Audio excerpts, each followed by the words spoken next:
When you think about the American Revolution, what comes to mind? Probably a pretty straightforward fight for freedom, right? Well, what if the story is a lot more complicated than that?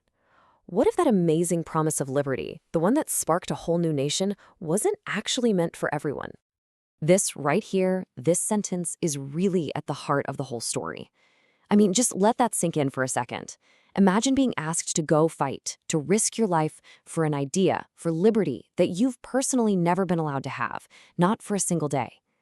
That was the profound, unbelievable reality for thousands of people who fought for America's independence. Okay, so what was this grand idea they were all fighting for? Well, officially, the entire war was framed around one single, really powerful, unifying concept. And this message came from the absolute top.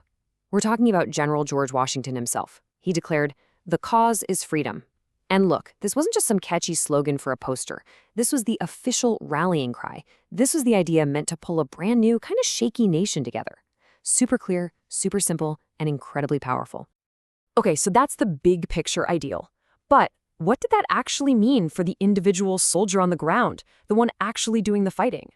Well, for thousands of them, this war wasn't just about national independence. Oh no, it was personal, deeply personal. And let's be clear, we are not talking about a handful of people here and there. No way. We are talking about thousands.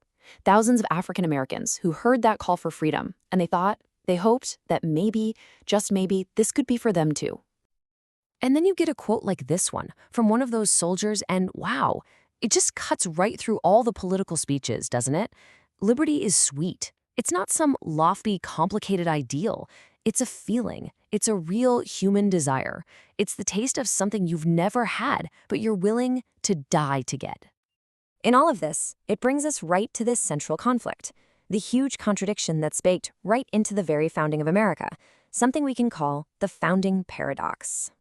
You know these words, we all do. They're maybe the most famous words from that entire time, written by Thomas Jefferson himself. All men are created equal. And it's a beautiful idea, right?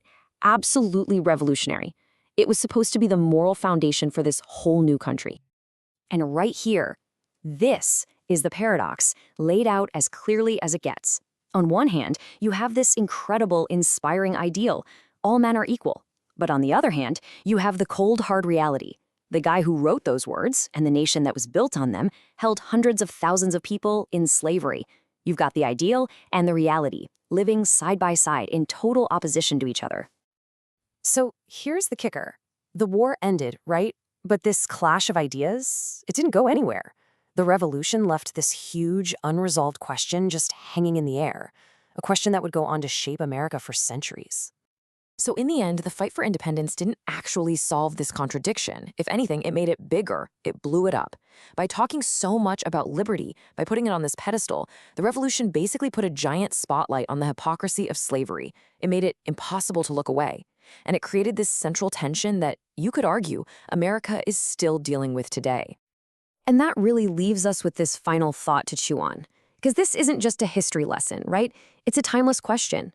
It's about what happens when the things we say we believe in don't match up with the things we actually do. So, the question for all of us is, what happens when a nation's ideals and its actions collide?